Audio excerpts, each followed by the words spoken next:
اور مسئلے کی تبیین، افصاح اور بیان کا طریقہ بھی سمجھ لیا۔ اب آج جو میں بیان کروں گا یہ بہت آسان ہے پبلک کو سمجھانے کے لیے، کیونکہ یہ جناب رسول اللہ کا بیان ہے۔ آپ فرماتے ہیں، امام بخاری اپنی صحیح میں فرماتے ہیں حضرت ابو ہریرہ سے، قال رسول اللہ صلی اللہ علیہ وسلم والذی نفسی بیدہ لیوشکن ان ینزل فیکم ابن مریم حکما عدلا۔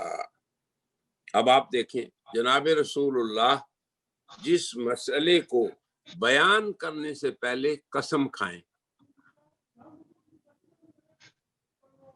تو یہ مؤکد بات ہو گئی کہ نہیں؟ یعنی پہلا مؤکد کیا ہے جو اس بات کو مؤکد کر رہا ہے؟ قسم کھانا۔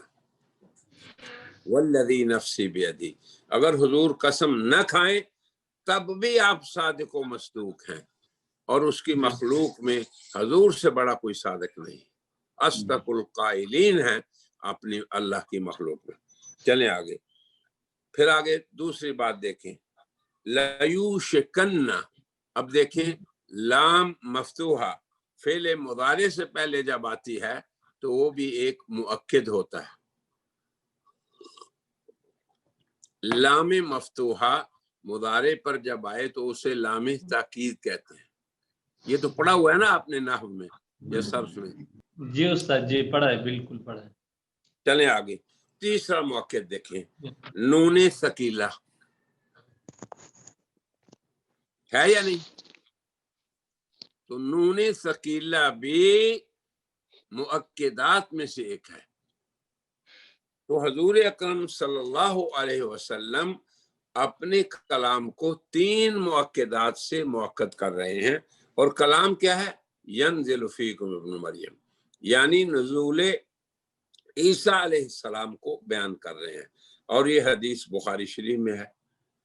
تو جب نزول حضور صلی اللہ علیہ وسلم نے یوں بیان کیا تو نزول کس کا ہوتا ہے؟ جس کا اس سے پہلے رفع ہو چکا ہو، اور اگر مرفوع ہونے کے بعد وہ مر گیا تو نزول کے کس لیے ہوگا؟ جی بالکل، ساری چیزیں ثابت ہو گئی۔ چلیں آگے، آگے فرمایا کہ جب وہ اتریں گے تو ایک حاکم کے طور پہ دنیا میں اتریں گے۔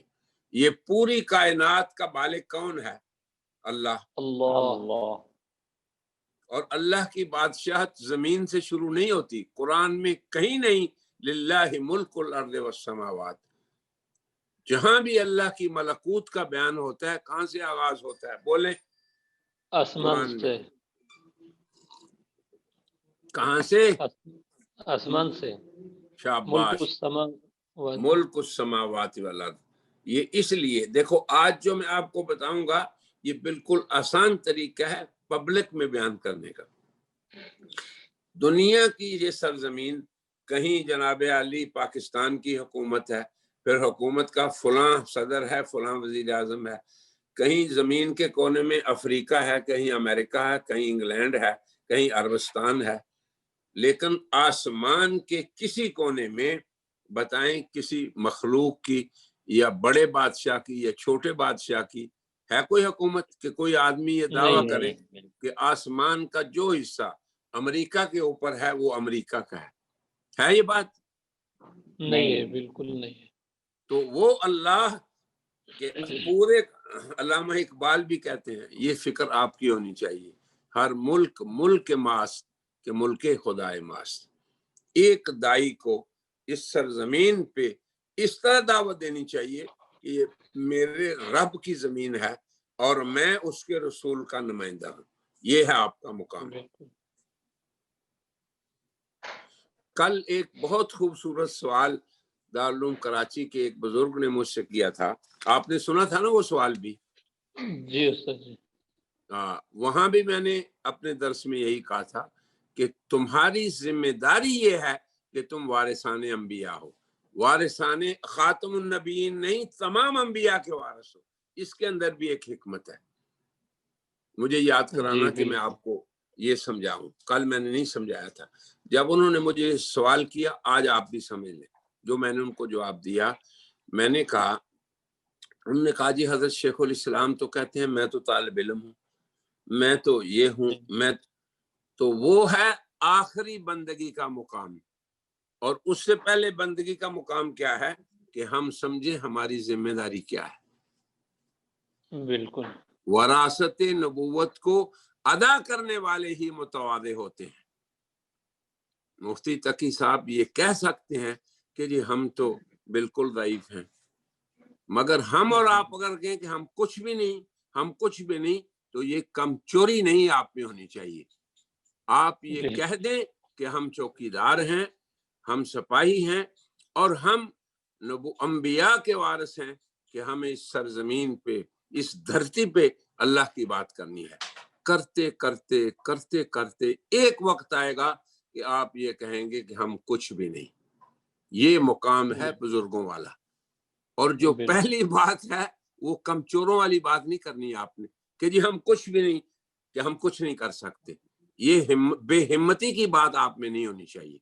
یاد رکھیں, میں ہمیشہ ہر جگہ دائیوں کو کھڑا کرتا ہوں ان کے مقام پہ. جب میں اوپر لے جاتا ہوں تو پھر نیچے گرنے بھی نہیں دیتا ہوں اللہ کے فضل سے. اب آپ گریں گے اس مقام سے؟ نہیں. انبیاء نہ ڈرتے ہیں نہ لالچ میں آتے ہیں. وہ جو ان کا مقام عالی ہے اسی پہ رہتے ہیں, نہ قوموں سے مانگتے ہیں. یہ ایک دوسرا موضوع ہے دائی کی صفات پہ. میں نے ایک مقالہ چند دن پہلے یوٹیوب میں کرایا ہوا ہے, آپ اسے دیکھ لینا. تو مقصد یہ ہے کہ ایک مقام ہمارا وہ ہے جو ذمہ داری کا ہے. ایک سپاہی جو دروازے پہ کھڑا ہے مین گیٹ پہ دارالعلوم کراچی کے یا جامعہ شریفیہ کے, وہ جو بھی آئے گا اس کو چیک کرے گا. یاد رکھیں آپ, چاہے اس سے بڑا ہی کیوں نہ کوئی آ جائے, اس نے اپنی ذمہ داری دینی ہے. یہ ہے ہماری ذمہ داری. یاد رکھیں, اس ذمہ داری کو وہ لوگ ادا کر سکتے ہیں جنہیں علم ہے کہ اللہ نے ہمیں وارثان انبیاء بنایا ہے. اور تمام انبیاء کی وراثت کا یہ مطلب ہے, یہ بھی سن لیں آپ تھوڑی سی بات, کہ اللہ کے انبیاء پہ سب کی جب ہم تاریخ دیکھیں گے تو کسی پہ کوئی حالات آئے, کسی پہ کوئی حالات آئے, کسی پہ کوئی حالات آئے, علماء کو قیامت تک نہیں گھبرانا. اور اگر ان کی زندگی پہ وہ حالات ہیں جو عیسیٰ کو پیش آئے, موسیٰ کو پیش آئے, ابراہیم کو پیش آئے, آدم تک, تو گھبرانا نہیں. یہ ہیں خیر امت, کنتم خیر امت اخرجت للناس. اب چھوڑ دیں, اصل بات کی طرف آئیں. تو عیسیٰ جب آئیں گے دنیا میں تو کیا ہوں گے؟ حاکم. کفر پوری دنیا کا. کیوں قادیانیت کو اکساتا ہے کہ تم کو عیسیٰ مر گیا؟ یاد رکھیں, کفر کو صرف حاکم عادل سے خوف ہے, ایک صالح نمازی سے کوئی خوف نہیں. بالکل. ایک ذاکر اور متقی سے کوئی خوف نہیں کفر کو. جو اپنی خلوتوں میں اللہ اللہ کرتا ہے اس سے کیا خوف ہے اس کو؟ آپ اپنے منصب کو سمجھیں. جب آپ نے یہ اپنے منصب کو سمجھ کے ادا کر دیا تو بے شک آپ کہیں کہ میں لا شیء ہوں. ہمارے اکابر ساری محنت کر کے بھی کہتے تھے ہم کچھ نہیں. آپ ایسے بنے. بالکل. یہ نہیں ہے کہ شروع میں ٹیڑھی ٹا کے بیٹھ جو کسی سے کچھ بھی نہیں. یہ وظیفہ جو ملا ہے, اب آپ دیکھیں رسول اللہ جب دعوت طائف میں دے چکے تو راستے میں تکلیف ہوئی تو کیا کہا, فرمایا رسول اللہ نے, اشکو الیک ضعف قوتی وقلت حیلتی. یہ ہے مقام. ہمیں رہنمائی اور گائیڈنس جناب رسول اللہ اور انبیاء کی سیرتوں سے لینی ہے. ایک اور بات دیکھیں, قرآن میں ہے قد کانت لکم اسوۃ حسنۃ فی ابراہیم. غور سے سنیں میری اس بات کو. اس پہ میرا ایک پی ایچ ڈی کا مقالہ ہے. اس آیت پہ میں نے یہاں سے آغاز اس میں کیا ہے, وہ بھی چھپا نہیں, کہ اللہ نے یہ فرمایا کہ تمہارے لیے ابراہیم میں اسوہ حسنہ ہے, رسول اللہ کے ہوتے ہوئے. غور تو کریں. جی جی. کیونکہ اس باب میں کہ ابراہیم کو ایسا زمانہ ملا جس میں اس کا باپ بھی بت فروش تھا، جی اور جو ملک کا بادشاہ تھا وہ بھی ایسے ہی تھا۔ تو اللہ یہ بتانا چاہتے ہیں، اب آگے دیکھیں اللہ نے کیا فرمایا، اذ قالوا لقومہم انا براء منکم، ابراہیمیوں نے کیا کہا، ابراہیم اور اس کی جماعت نے، کہ ہمارا اور تمہارا کوئی تعلق نہیں۔ یہ پہلی بات ہے جو اہل ایمان کو، اہل کفر کو بتانا ہے کہ ہم اور کفر کا نظام، ان کا کوئی جوڑ نہیں۔ یہ بہت مشکل کام ہے۔ کفرنا بکم، ہم تمہارے کافر ہیں، یہ ہے عین ایمان۔ مومن پورے کفر کے نظاموں کا کافر ہے۔ وَبَدَا بَيْنَنَا وَبَيْنَكُمُ الْعَدَاوَةُ وَالْبَغْضَاءُ أَبَدًا، ہمارا اور تمہارا کیا ہے رشتہ؟ دوستی کا نہیں، حَتَّى تُؤْمِنُوا بِاللَّهِ وَحْدَهُ،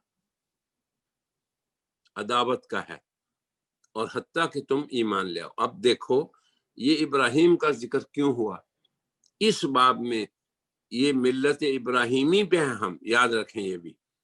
تو اس لیے علماء کی ذمہ داریاں بہت زیادہ ہیں۔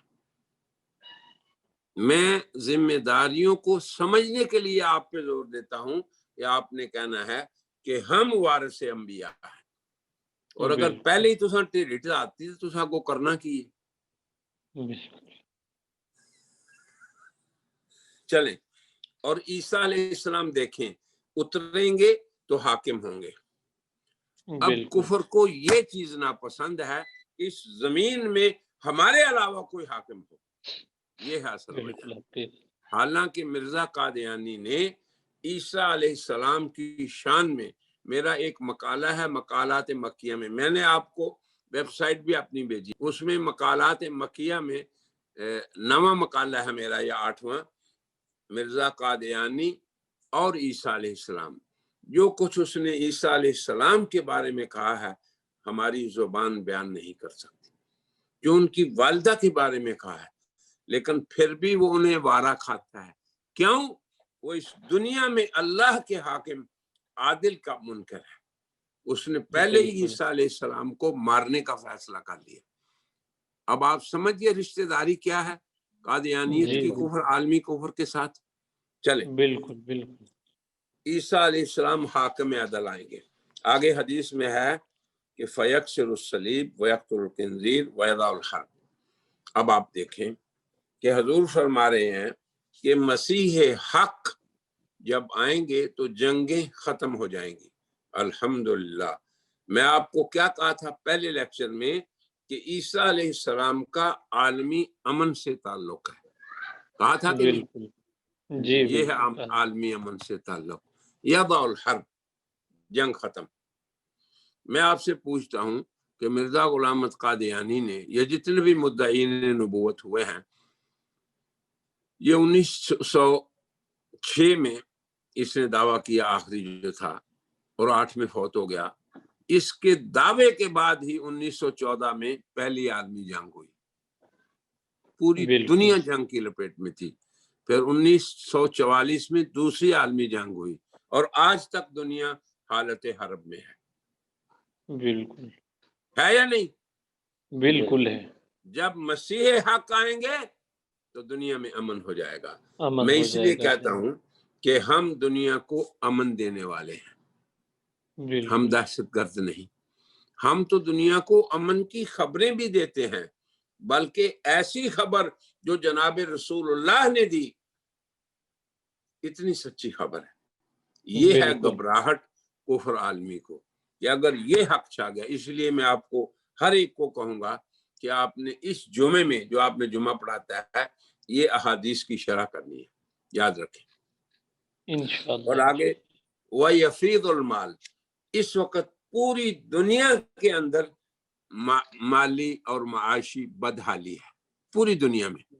پاکستان میں خوشحالی ہے مالی؟